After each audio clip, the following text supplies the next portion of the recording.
Hello, chers cavaliers et chères cavalières. Ici Angélique. Bienvenue sur C'est pas sorcier, le podcast qui vous parle du lien cavalier-cheval. Ce podcast, il est complémentaire au blog j'entraînemoncheval.com. Avec le blog, on fait dans le concret.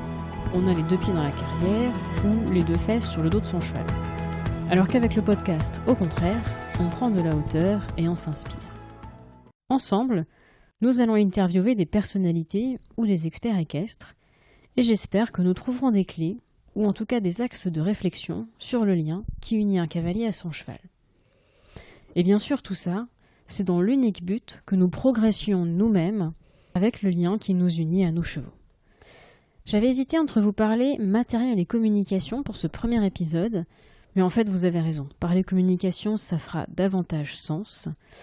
Alors pour lancer le podcast, nous allons parler communication animale.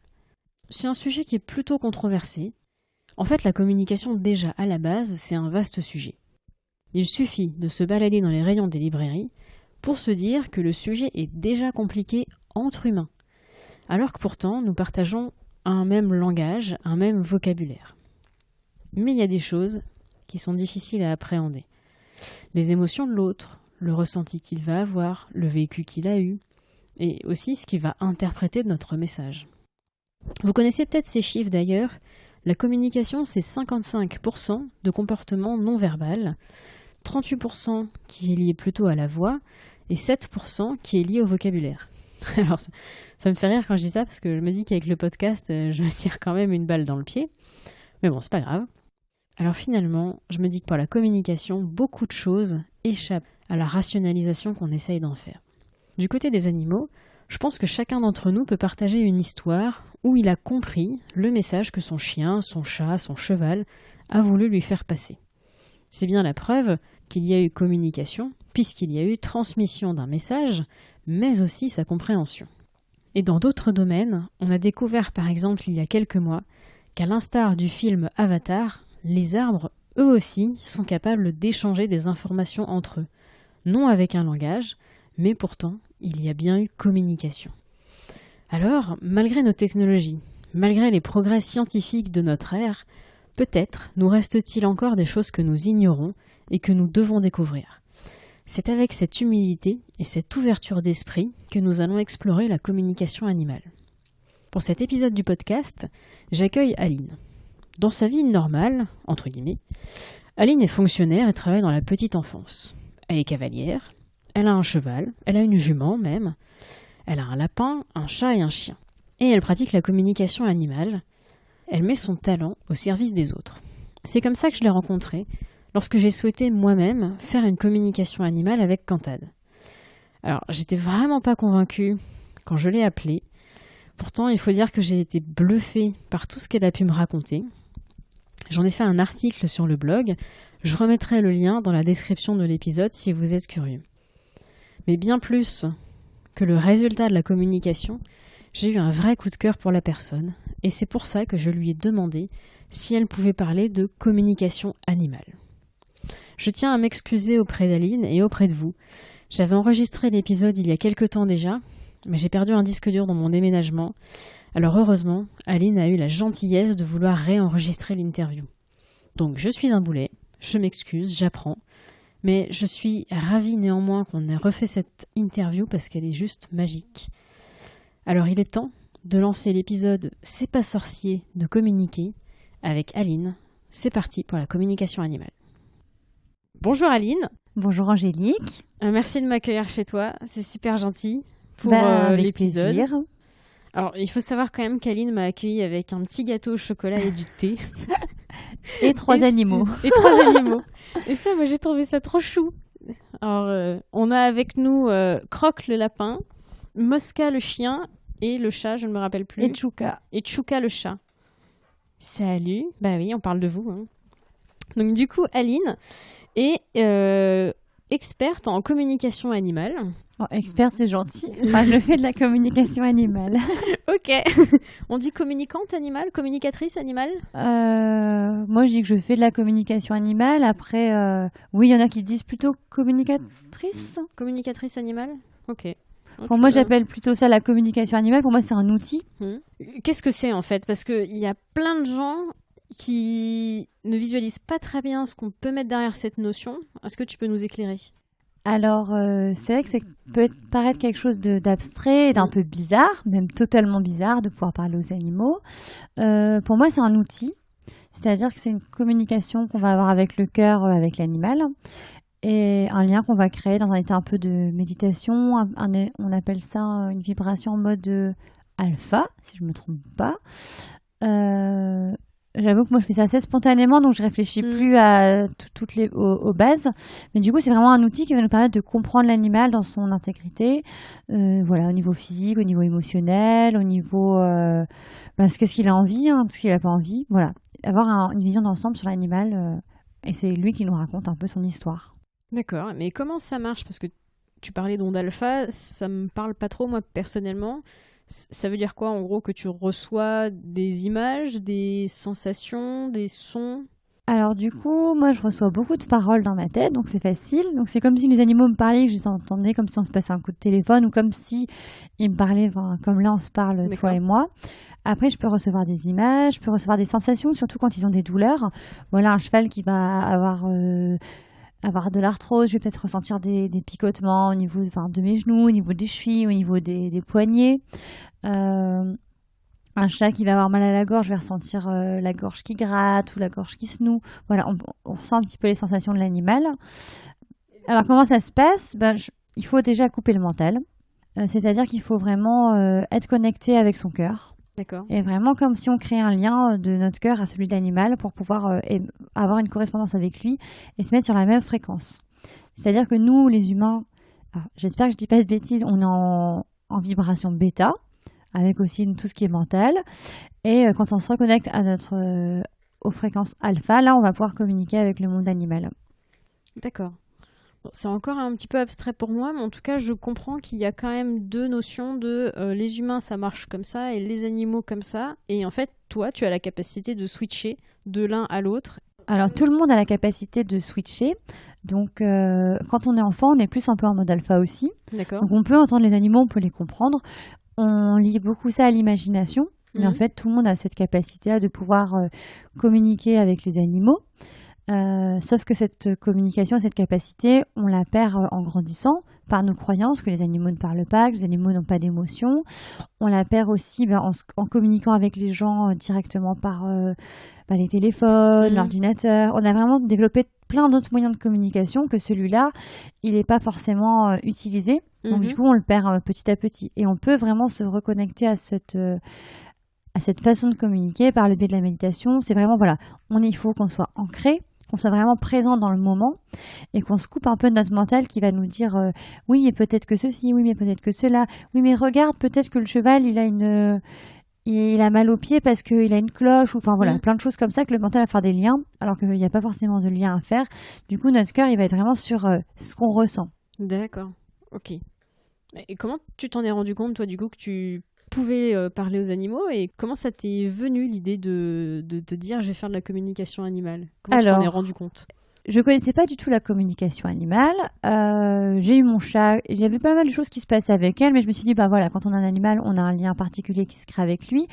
Généralement, tous les humains ont des intuitions sur leurs animaux, ils ressentent des choses. On a beaucoup de gens qui ne sont pas du tout dans la communication animale, ni dans cet éveil-là, cette sensibilité-là, mais qui vont arriver chez le vétérinaire en disant je sens que mon chien ne va pas bien.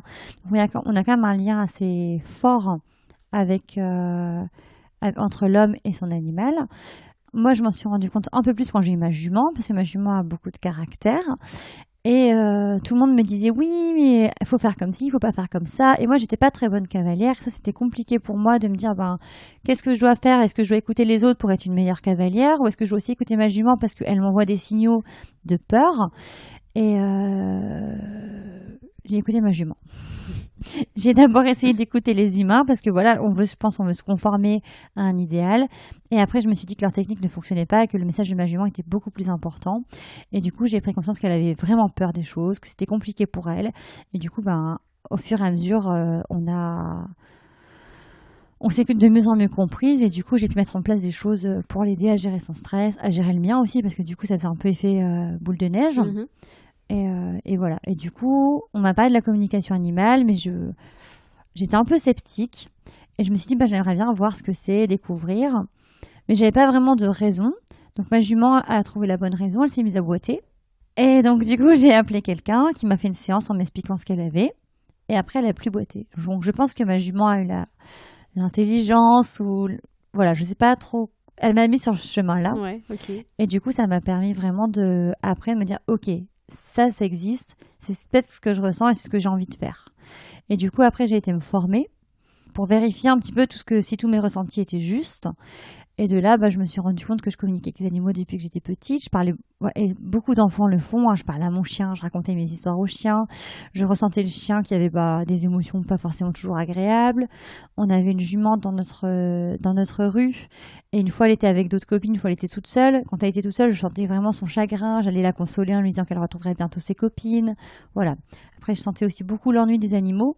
Donc, je t'avais déjà raconté à l'occasion, mais avec ma sœur, on improvisait des spectacles pour les chevaux, pour qu'ils rigolent, tellement aimé voir. pour qu'ils s'amusent, car on sentait qu'ils s'ennuyaient. On avait les 3 juments qui étaient au-dessus de notre grillage et qui nous regardaient, et c'était vraiment... Ça devait être tellement drôle à voir.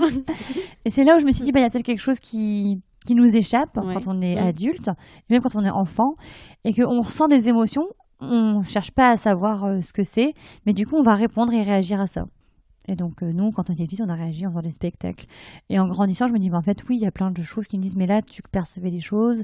Là, tu avais encore ce lien qui existait en toi et tout n'était pas éteint. Et ça, j'ai eu la chance que mes parents m'ont laissé quand même un peu dans l'imagination, un petit peu dans la naïveté, que du coup, de pas tout couper.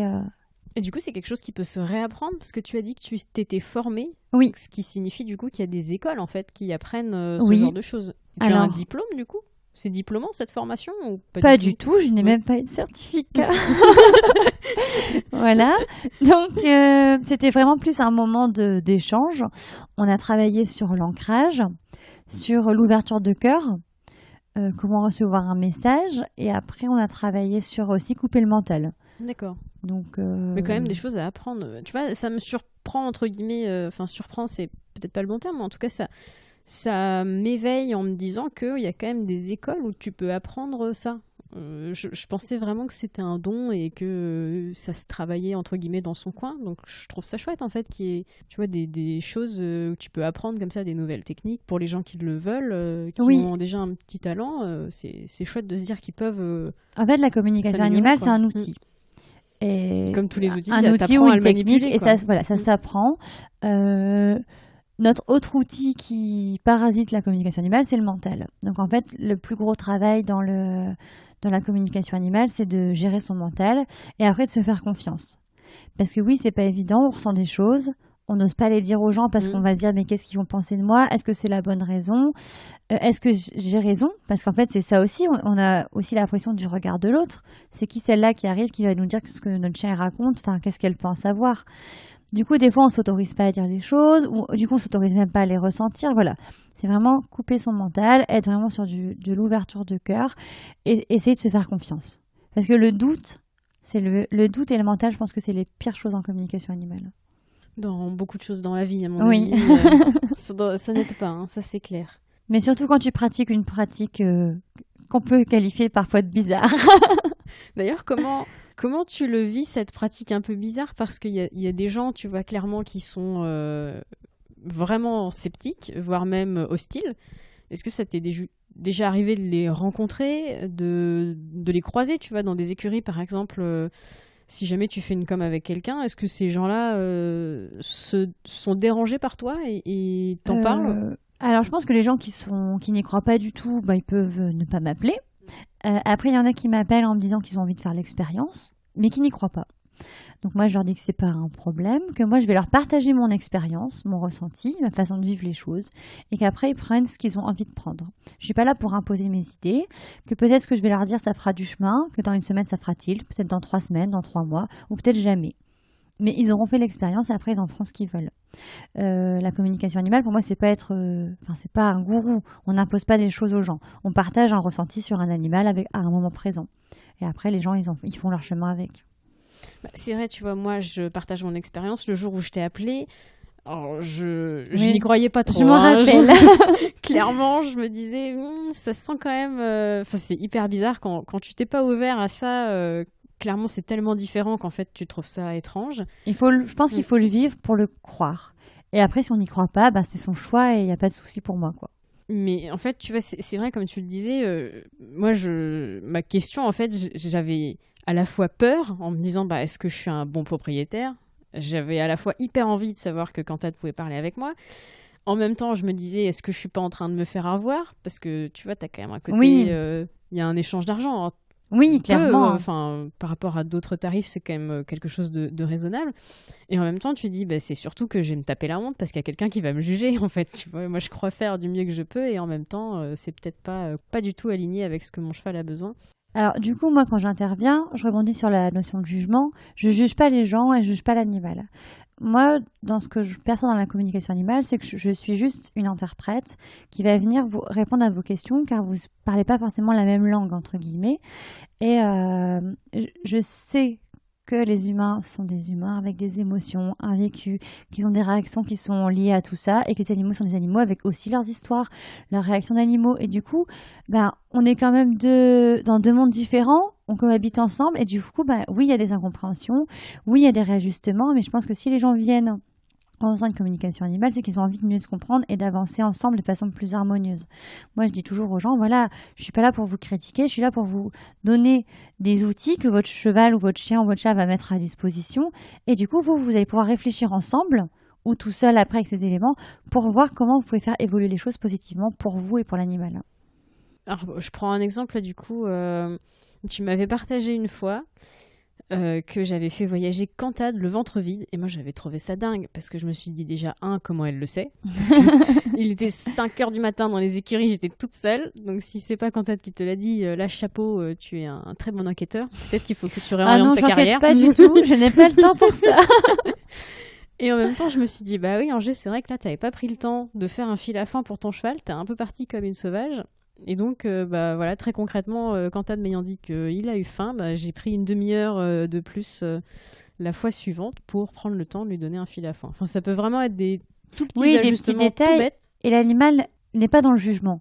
L'animal, il va nous dire, voilà, ça a été fait, mais c'était pas forcément correct pour moi, ou là, faudrait réajuster. Et il n'y a pas ce jugement ou cette rancœur ou des émotions qui sont quand même assez liées aux humains, en fait, et au mental. Ils sont vraiment dans une énergie de cœur et du coup, là, ils profitent de cette communication animale pour dire, mon humaine, elle est capable d'entendre ça, donc je vais lui en parler et je sais peut-être qu'elle va essayer de rectifier la prochaine fois. Ouais, mais c'est ça qui est super. Je trouve aussi que les chevaux sont fondamentalement bienveillants. Oui, carrément. Enfin, les animaux en général. Hein. Peu importe aussi, tu as ça aussi sur des chiens, des chats, oui. Des lapins. Un lapin. Oui, les lapins, chats, chiens, il y a vraiment une bienveillance. Ce qu'on peut ressentir parfois, c'est plutôt une incompréhension. Mais pourquoi les humains agissent comme ça ? Parce que c'est pas logique. Mais ils vont pas se dire les humains veulent nous faire du mal. En fait, ils comprennent pas notre réaction. Parce qu'en fait, on est vraiment sur deux modes différents. Et en fait, c'est un manque de compréhension. Merci Mosca. Alors, Mosca s'exprime un petit peu. Qu'est-ce qu'il dit du coup ? Il y a quelqu'un. Il y a quelqu'un. Ce n'est pas très intéressant. Mosca. Et est-ce que tu as parfois des problèmes récurrents ? Parce que j'imagine qu'avec le fait que nous soyons des humains, et je parlais plutôt des chevaux, tu as peut-être des problèmes qui reviennent régulièrement ? Ou pas forcément ? Chaque cas est vraiment unique ? Alors, je pense que chaque cas est vraiment unique. Alors, les problèmes qu'on peut retrouver, c'est généralement en monte, où les chevaux vont dire, voilà, le cavalier, il se tient comme ceci, il se tient comme cela. Après, des problèmes récurrents, je pense. Enfin, en tout cas, je fais pas des globalités. C'est vraiment pour moi du cas par cas. On est vraiment sur une histoire entre deux personnes, hein, deux âmes. Et du coup, c'est ça qui compte. Hein.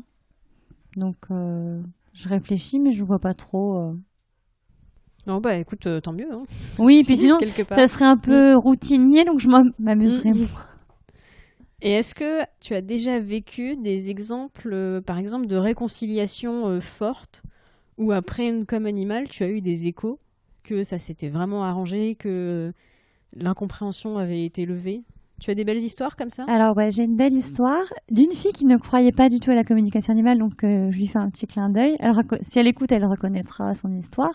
Donc, c'est un cheval qui ne se laissait pas attraper au pré. Donc, depuis plusieurs années, à l'écurie, on lui a dit, écoute, essaye d'appeler Aline, tu verras bien, ça te coûtera pas grand-chose, quoi, mais peut-être que tu auras une solution.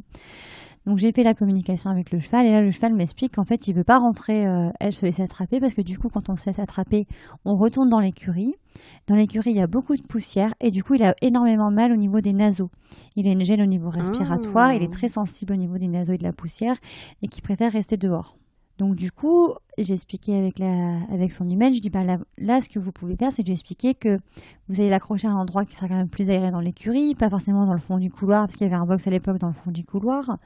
Et essayer de le réhabituer à ça et lui dire que vous avez compris le lendemain d'attraper son cheval.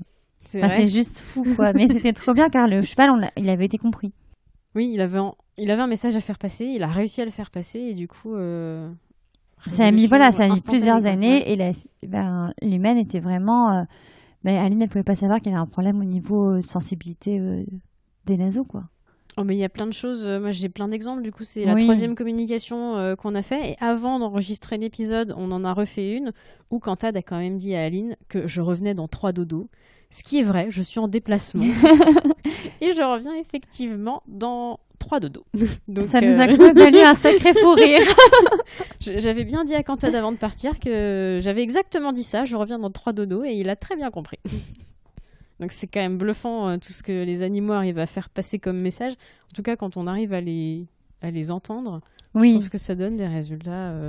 Et quand on arrive à se faire confiance, parce que je pense qu'il y a beaucoup de gens qui entendent des choses, mais qui ont rejeté les messages ou qui n'ont pas confiance en ce qu'ils reçoivent. Donc je pense qu'il faut aussi se faire confiance et dire si on l'a entendu, il faut creuser.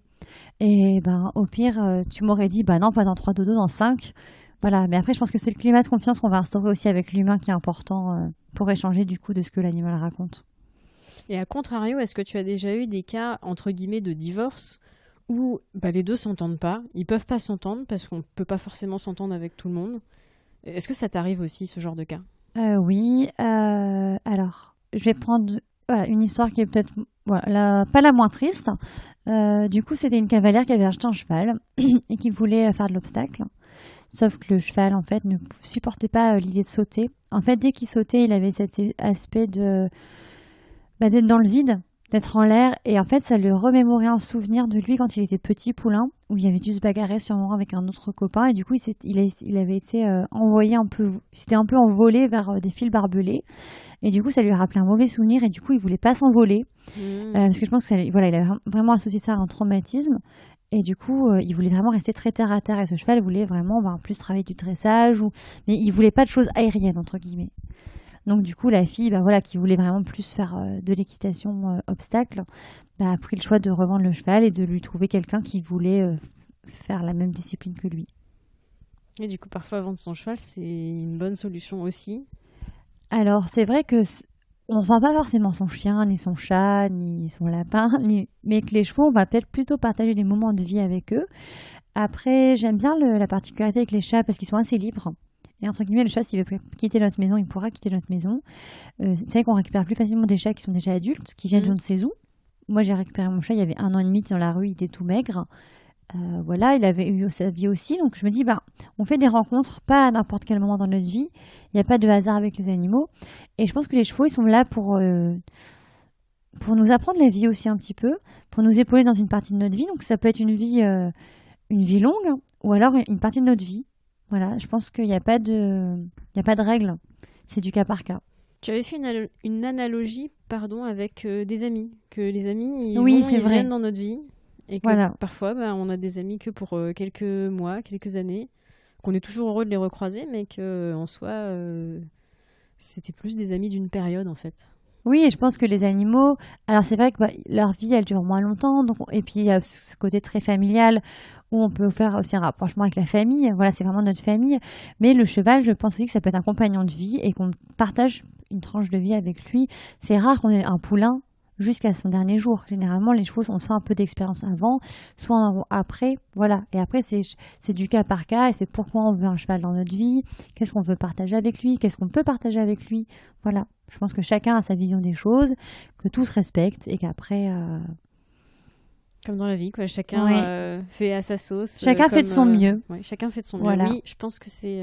et ça, c'est vraiment important. C'est ce que j'essaye de véhiculer aussi dans mon travail. C'est aux humains. C'est là, vous avez fait de votre mieux. Et votre cheval, il fait aussi de son mieux. Et là, en fait, les deux mieux, ça ne switche pas. Donc, pourquoi ? Et du coup, d'essayer de se comprendre et de trouver des solutions. Et les chevaux sont source de propositions. C'est-à-dire qu'on se retrouve par rapport à on se retrouve confronté à des problèmes et ils vont aussi arriver à dire là, on pourrait faire ça, on pourrait faire autrement. Et du coup, c'est chouette parce que des fois, on n'a pas besoin de chercher bien loin et c'est eux qui sont force de proposition pour nous. Oui, par exemple, la Cantade, il me suggère, quand je suis en montée, de mettre en équilibre, en fait. Voilà. Merci, mon cheval. Ça m'aide. Ne pas oublier les bases. Quand quelqu'un fait appel à toi pour une communication animale, comment ça se passe ? Alors, il y a plusieurs profils, entre guillemets. Donc, la première, c'est la communication de confort, j'appelle ça. C'est une communication de curiosité. Voilà, j'ai un animal, ça se passe bien avec lui, mais j'ai envie d'en savoir plus sur lui. Est-ce qu'il aime ce qu'il mange ? Est-ce qu'il aime ce qu'on fait comme activité ? Est-ce qu'il se sent bien avec moi ? Est-ce qu'il y a mal quelque part ? Voilà, on creuse un petit peu là-dedans. Et après, on peut lui faire passer un message d'amour, d'inquiétude. Enfin, voilà, on va rester sur les messages d'amour, mais ça peut être aussi un message d'inquiétude ou de colère. Hein, si on a, par exemple, un jeune animal qui fait plein de bêtises. Essayer de comprendre un petit peu, voilà. Après, on a plus des gens qui m'interpellent pour des problèmes. Donc, ça peut être des problèmes physiques. Voilà, l'animal a souvent des problèmes physiques et on aimerait savoir s'il a toujours mal, s'il a encore mal, à quel endroit se situe la douleur, qu'est-ce qu'il aime bien, est-ce qu'il est gêné au travail, enfin toutes ces choses-là. Et après, on a aussi tout ce qui est un petit peu émotionnel au niveau des peurs. Si on sent que le cheval est un peu apathique, abattu, qu'est-ce qui se passe ? On peut me contacter aussi quand les chevaux sont vieux ou malades pour savoir qu'est-ce qu'ils ont envie, est-ce qu'ils ont envie de vivre ? Est-ce qu'ils ont envie d'arrêter ? Voilà, parce que la communication animale, elle nous permet aussi de pouvoir préparer le départ des animaux. Donc, c'est pas ce qui est le plus gai. Mais je pense que voilà, un départ, ça se prépare avec les humains, mais ça se prépare aussi avec les animaux, et autant du côté de l'animal que de l'humain. C'est de pouvoir aussi se dire les belles choses, les choses qui sont moins agréables, et c'est aussi de dire est-ce que c'est le moment de partir ou est-ce que c'est pas le moment ? Et du coup, ça laisse un peu aussi le choix à l'animal de dire ce qu'il a envie. Oui, dans des exemples de maladies, par exemple, si on doit, entre guillemets, s'acharner ou pas thérapeutiquement, si ça peut aider l'humain aussi à se dire, non, là, stop. Oui, et après, la communication animale, ça ne remplace pas du tout un avis vétérinaire, parce que je dis vraiment bien ça aux personnes qui m'interpellent. Moi, j'explique le ressenti de l'animal qu'il a vis-à-vis de son corps. Ça ne remplacera pas une prise de sang, ça ne remplacera pas des examens. J'avais fait une jument qui avait des gros problèmes au niveau d'un jarret. Et la dame avait vraiment investi beaucoup en clinique. Elle m'a interpellée et je lui ai dit, pour moi, il y a un souci à ce jarret-là, mais voilà, ça serait bien de faire une échographie, vous allez voir quelque chose. Voilà, c'était mon ressenti, le ressenti de l'animal. Et c'est vrai qu'à la radio, ils n'ont rien trouvé, mais à l'écho, ils ont vu quelque chose. D'accord. Et voilà, pour moi, ça peut être aussi une piste d'investigation. Avant de voir un ostéopathe, ça peut être de voir avec la communication animale, qu'est-ce que ça peut nous apporter pour orienter aussi l'ostéo. Oui. Comme une consultation d'humain, quand le docteur nous demande où on a mal, ça aide quand même pour le diagnostic. Ma jument, elle a vu le dentiste, par exemple, elle m'avait dit en monte plusieurs fois, j'ai mal là, faut faire venir le dentiste. Voilà, le temps qu'on fasse une visite de groupe, quand elle a vu le dentiste, elle avait exactement les problèmes qu'elle m'avait évoqués. Donc je pense qu'eux, ils connaissent quand même bien leur corps. Mais voilà, ça remplace pas du tout un avis médical. Oui, c'est un complément, c'est clairement, c'est vraiment important. C'est une piste, mais tu fais bien de le repréciser. Tu as bien raison. On peut travailler en partenariat. Moi, je travaille en partenariat avec mon ostéo quand elle manipule ma jument, mais on n'est pas là pour prendre leur place. Chacun a son rôle, chacun a ses fonctions. D'ailleurs, tu n'as pas non plus vocation à dresser un animal non plus. C'est pas parce que tu parles aux animaux que tu arrives à dresser. Je rigole parce que c'est ce que tu as pu t'apercevoir en rentrant chez moi, que mon chien aboie. Et que non, je ne sais pas dresser les animaux parce que je leur parle. Je comprends juste pourquoi ils ne m'obéissent pas. Bon, alors là, si vous entendez les bruits de chiens, c'est normal. C'est parce que du coup, Mosca est très content. Qu'on parle de lui. Donc voilà, en fait, je ressens leur émotion débordante qui me disent là, je peux pas faire autrement. Ou comme un cheval qui va avoir très peur et qu'on va lui demander de faire autre chose, c'est pas possible, ils sont terrorisés. Donc c'est comment nous, on va faire baisser notre curseur de stress pour lâcher la pression et se dire allez, maintenant, moi, je suis pas stressée, essaye de me faire confiance. Bon, le chien, il est dans une joie folle de voir les gens. Malheureusement, cette joie-là, elle se canalise pas vraiment. Et bon, nous, on n'a pas une éducation violente. Et du coup, on attend que ça passe. On essaye de le canaliser un petit peu. Avec nous, il nous saute pas dessus. Il est devenu raisonnable. Mais dès qu'il voit d'autres personnes, il est tellement content. Et je pense que c'est un peu une expansion du cœur aussi. Donc, elle est sympa, cette énergie, même si elle est un peu envahissante. Et du coup, on fait comme on peut. On prévient les gens. Mais après, c'est vrai que non, la communication animale, ça manipulera pas les animaux. Ça va pas les dresser. Ça va vraiment juste comprendre pourquoi ils font ça.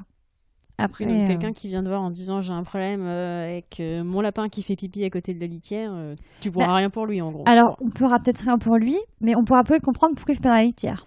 Il y a des chats qui vont dire ma litière est sale. Des vieux chats qui vont dire ma litière elle a un bord trop haut et quand je rentre dedans ça me fait mal à la hanche. D'accord. Donc du coup ça va être comprendre pourquoi le chat ne va pas à cet endroit-là. Ou alors peut-être que le chat a une cystite et il va dire en fait quand je fais pipi ça me pique. Donc du coup j'ai pas le temps d'aller, je me retiens et du coup au moment où je dois faire j'ai pas le temps d'aller à la litière et du coup c'est par terre. Ou alors ça peut être pour le territoire, il y a plein de possibilités et du coup c'est comment on va mieux comprendre l'animal et dire ok donc là moi je me suis fâchée mais en fait mon chat il a peut-être juste une cystite et qu'il a besoin d'un traitement ou d'un soin pour pouvoir retrouver un équilibre physique pour plus faire pipi n'importe où quoi. Parce que du coup, il est malade sans qu'on le sache. Et en plus, il se fait disputer, le pauvre. Donc il a une sacrée journée, quoi. Voilà, donc je pense que ça permet de pouvoir comprendre certaines choses. Et alors, je rigole parce que je repense à une anecdote que tu m'avais racontée avec une araignée. Ah oui. Quel est l'animal le plus insolite avec lequel tu as déjà parlé ? Du coup, une araignée. T'as pas fait autre chose depuis ? Ah si, alors j'ai fait l'araignée c'était rigolo. J'ai fait un lapin. Et j'ai envie de te raconter cette histoire-là car elle est vraiment sympa. Donc là, c'est le moment de la chasse, malheureusement. Donc il y avait tous les chasseurs qui étaient alignés et qui avançaient. Et derrière eux, j'étais en voiture, je croise un lapin. Je me dis super, il est du bon côté. Et là, je vois le chien des chasseurs qui voit le lapin et qui commence à courser le lapin. Donc j'arrête ma voiture et dans ma tête, c'est dans mon cœur, j'étais là, cours, va jusqu'à la pâture des vaches, mais va jusqu'à la pâture des vaches. Enfin, c'était vraiment, ça me prenait toutes les tripes en me disant, mais il faut qu'il soit sain et sauf. Il arrive à la pâture des vaches et le chien continue à le poursuivre. Alors je me suis dit, c'est pas possible, normalement il aurait dû s'arrêter. Et donc j'étais là, mais laisse-le vivre. Et à un moment donné, le chien s'est arrêté stoïque, a regardé vers ma voiture, mais il n'a pas trop compris d'où ça venait. Et puis il est reparti vers les chasseurs. Et j'ai senti une décharge émotionnelle. Je me suis mise à pleurer, comme si c'était le lapin qui me disait mais on a réussi, on a réussi. Et j'étais là. C'était un moment vraiment, pour moi, vraiment magique. Et c'était juste trop chouette, quoi. Et c'était vraiment. Enfin là, je suis dans l'émotion quand j'en parle. Et c'était vraiment un moment waouh. Je me dis c'est comme si j'avais couru avec ce lapin que je lui ai donné mon énergie pour qu'il soit sain et sauf, quoi. Ouais, c'est cool. Ouais, c'était un beau moment. Donc, mais l'anecdote de l'araignée quand même, parce qu'elle m'a bien fait rire. Ouais, c'est moins c'est moins dans l'émotion, ouais. C'est plus dans le rire. Mais alors, du coup, il y avait une araignée. C'est dans ma douche. Hein. Ouais, c'était celle de la douche. Ouais. Donc, je parle à plusieurs araignées. Donc, alors, il y avait une araignée dans ma douche. Et donc, c'était pas possible pour moi de me retrouver face à cette araignée toute nue dans un endroit si restreint que je lui dis, écoute, ça va pas être possible. Enfin, soit il va falloir que tu me mettes en haut dans le coin de la douche. Et tu bouges surtout pas. Soit malheureusement, je vais être obligée de t'exterminer parce que voilà, pour moi, c'est une question de vie ou de mort. Enfin, c'était trop compliqué. Et l'araignée, du coup, elle se déplace, elle va dans le coin. Et plusieurs matins d'affilée, quand je rentrais dans la douche, je lui disais, mais va à ta place. Et elle se déplaçait jusqu'au coin. C'était juste génial, quoi. Malheureusement, pour elle et pour la nouvelle qui arrivait, il y a une deuxième araignée qui est arrivée. Donc là, 2 dans l'espace quand même assez restreint, c'était compliqué. C'était trop.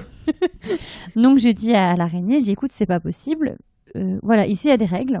Soit que tu vas dans l'autre coin en haut et pendant que je me lave.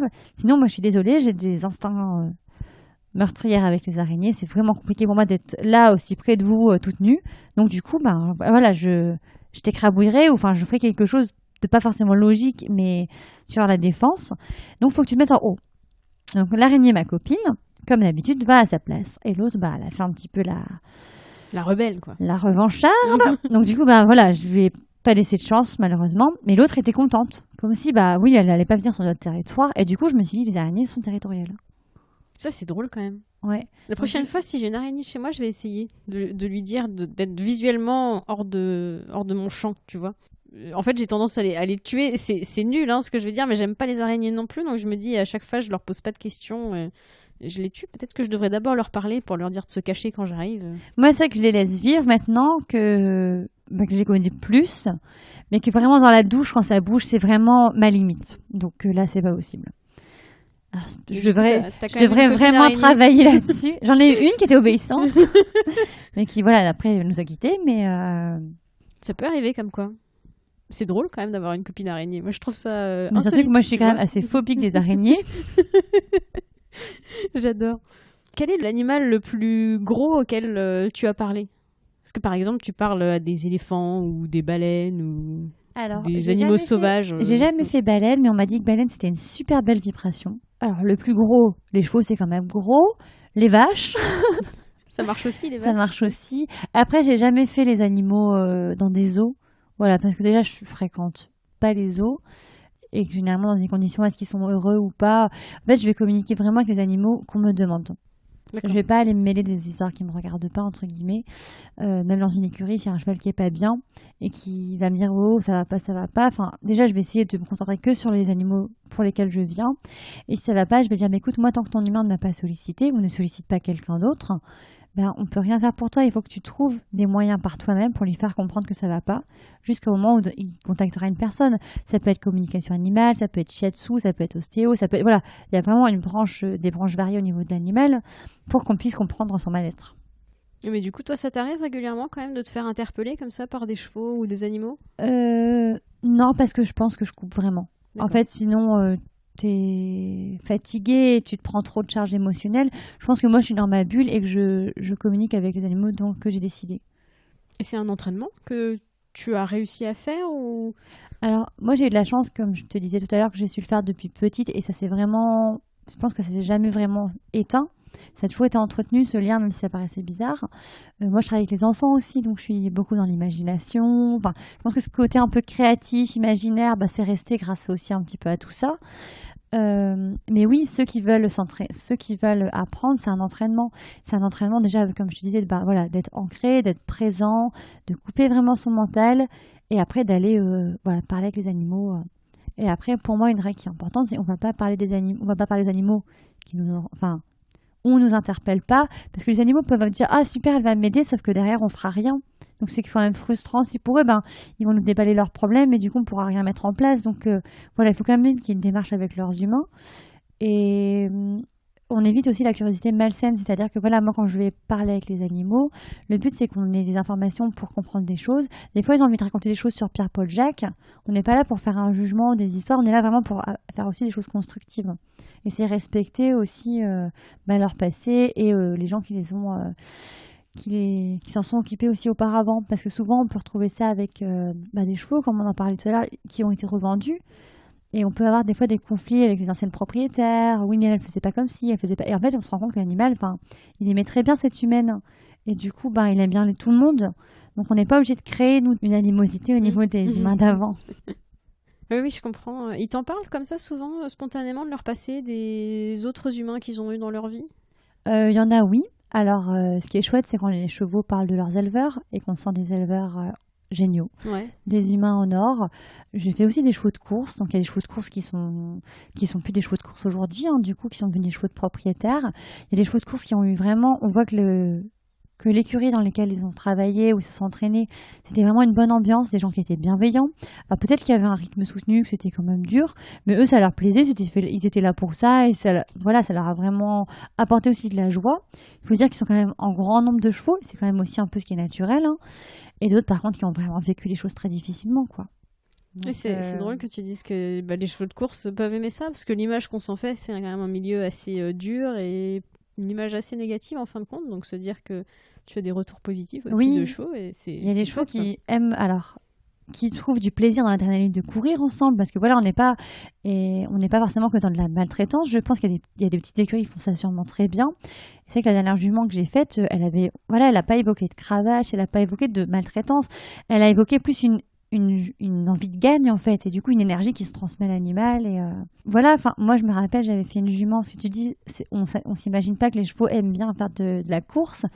Mais moi, dans ma façon de voir les choses, je m'imaginais pas qu'un cheval pouvait aimer un cavalier avec des éperons et une bride. Ah ouais? Et en fait... Ça t'est arrivé? Et oui, je suis tombée sur une jument de dressage. Elle dit, j'adore être montée avec la bride et les éperons. Je trouvais ça totalement bizarre. Ouais. Mais en fait, c'est parce que son cavalier était si fin à la monte que du coup, tout était minutieux, tout était les codes. Et du coup, c'est comme s'ils dansaient ensemble.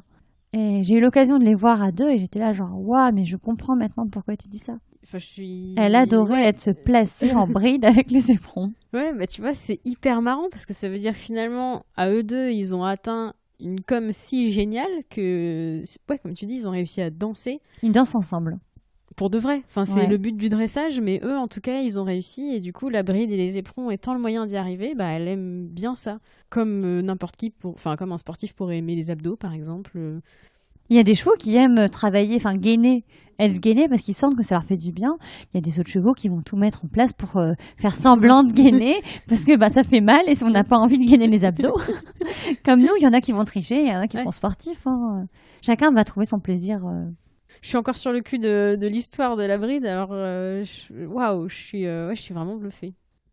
Et question, du coup, est-ce que tu arrives, via le caractère du cavalier, à avoir le caractère du cheval ou inversement? Est-ce que tu vois une similitude de caractère ou est-ce qu'au contraire, globalement, c'est plutôt des contraires qui s'attirent, c'est plutôt des gens des âmes qui se ressemblent?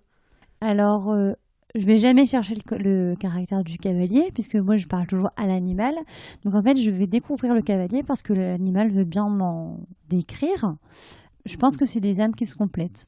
Donc, on va retrouver des âmes qui se ressemblent, des âmes qui s'opposent mais qui s'apprennent des choses. Je pense que le cheval, c'est un enseignant aussi dans notre vie qui va nous mettre en avant sur ce qu'on a besoin de savoir. J'aime bien prendre l'exemple de ma jument qui m'a appris que parler aux animaux, c'était normal. Donc, j'aime bien l'enseignement que ma jument m'a appris, c'est qu'on peut travailler ensemble en prenant du plaisir, dans la coopération, dans le travail ensemble, et pas dans la force, pas dans le... Oui, dans cette histoire de tu maîtrises ton cheval ou tu le tiens, ou voilà. Comment on peut trouver... Enfin, j'ai plus dans mes la mots. finesse, quoi. En gros, par exemple, tu vois, si mon cheval a peur en extérieur, est-ce que c'est recommandé? En tout cas, est-ce que ça peut être un conseil de lui parler vraiment comme un enfant qu'on rassurerait? Oui. Alors, par contre, il ne faut pas lui parler de la peur. Parce qu'en fait, à partir du moment où on va évoquer la peur, c'est comme si on parle d'une girafe, on va imaginer une girafe. Donc si on parle de peur, on va dire oui, mais n'aie pas peur. Sauf que notre cerveau a l'information de peur, tout dans notre cerveau, tout se déclenche un peu comme dans le monde vice-versa, peur, peur, peur. Donc du coup, on est sur une vibration de peur qu'on transmet au cheval. Donc c'est mieux de lui dire, voilà, j'ai confiance en toi, je te fais confiance, ou je suis là. Ou alors, on peut faire de l'humour. Parce que quand on fait de l'humour, notre cerveau, il n'est pas sur une émotion négative, entre guillemets, et il va pouvoir redescendre en pression. Et du coup, ah là là, ce chien-là, quel coquin, il a beaucoup aboyé, mais nous, on peut passer, on est des champions. Voilà. Essayez de mettre de la légèreté quand on a des émotions qui sont lourdes et pour passer à travers. Alors attends, là, moi, je trouve qu'il y a quand même plusieurs idées canons.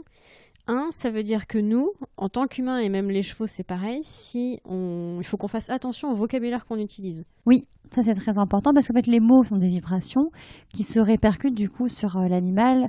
Voilà, ils ont fait des études là-dessus, comme quoi si on disait à quelqu'un qu'il n'était pas beau, méchant, du coup la personne, ça lui crée beaucoup de stress et elle a quand même une charge négative autour d'elle. Ça se retrouve aussi sur les chevaux, malheureusement, dans des écuries, des chevaux qui sont blessés. Où tout le monde va dire mais celui-là il sert plus à rien, pourquoi tu le gardes, qu'est-ce que tu fais avec ça? Le cheval il est vraiment blessé. Émotionnellement aussi par ça, il y a la blessure physique, mais il y a tout le regard qu'il a sur lui.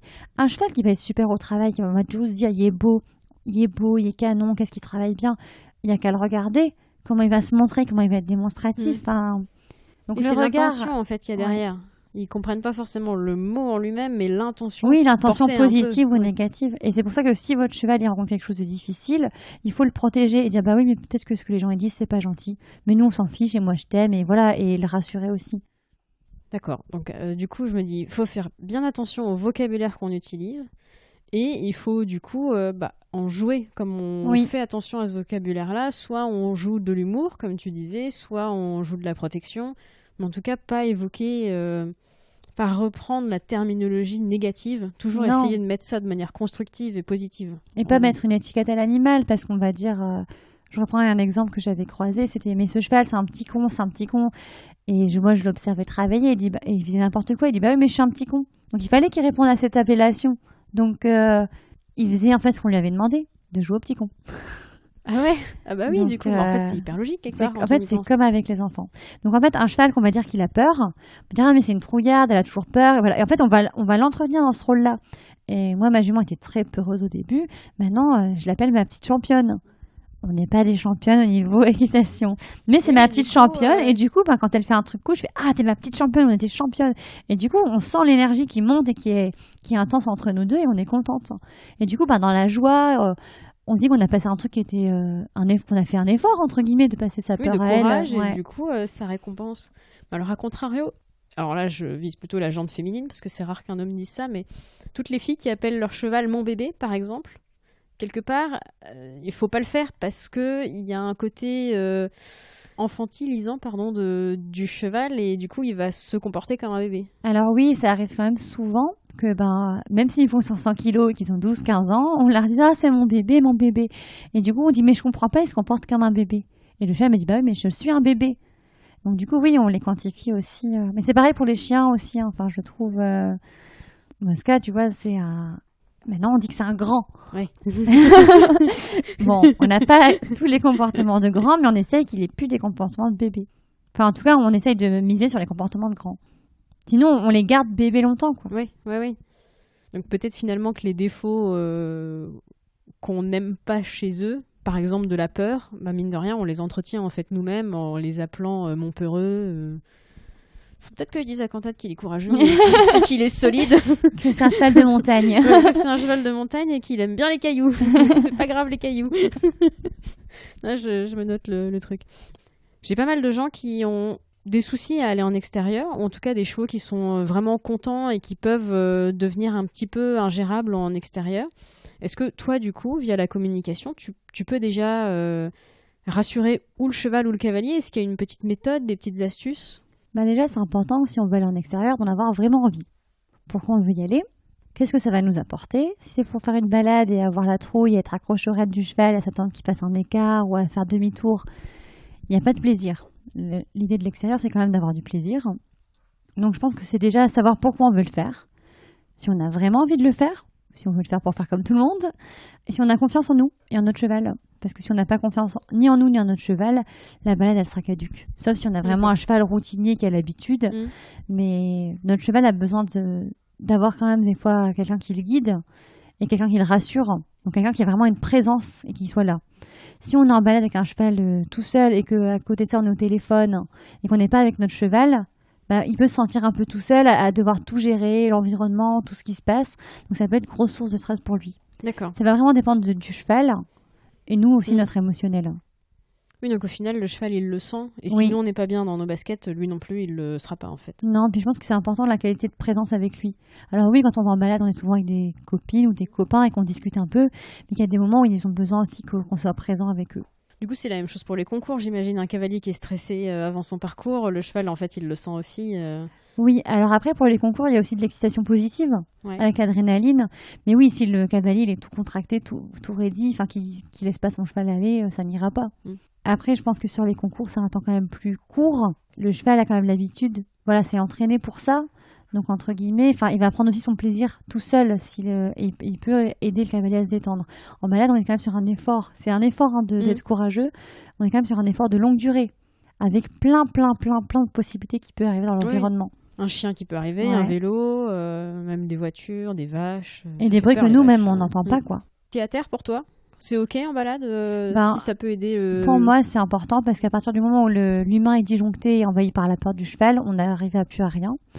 Après, il y a des différentes écoles qui diront oui, non, si on met pied à terre, le cheval a gagné. Moi, je suis partie de l'école où on peut mettre pied à terre et de pas se laisser envahir par le stress et dire à son cheval, ok, là t'as peur, mais moi je vais te rassurer, regarde, on peut aller de l'avant et remonter 10 mètres après. Si le cheval il piétine un peu, c'est que la peur elle est encore trop présente. Continuer de 3 mètres et voir s'il est ok pour qu'on remonte et repartir en balade. Alors là, j'ai plutôt un souvenir assez triste en tête parce que j'ai une très bonne amie qui a perdu son cheval la semaine dernière. Oui. Et du coup, ma question c'est, est-ce que ça t'arrive de faire des communications animales avec des animaux décédés ? Est-ce que c'est possible déjà ? Et est-ce que ça t'arrive de le faire ? Alors oui, c'est possible. J'en fais de temps en temps. Ça permet vraiment aux humains et à l'animal de se dire au revoir, de faire le deuil. Et comment ça marche ? C'est difficile pour un humain de se dire qu'on peut parler avec des animaux décédés ? Alors, je pense que c'est une communication du coup avec l'âme directe de l'animal. Après, je sais pas ce que je fais le plus souvent. J'en fais quand vraiment les gens me demandent. On a quand même des retours de soulagement de la part des humains parce qu'ils ont besoin de dire un dernier au revoir, savoir s'ils ont agi de façon correcte parce que parfois c'est nous qui choisissons les euthanasiés, Et est-ce que c'était le bon choix, le bon moment ?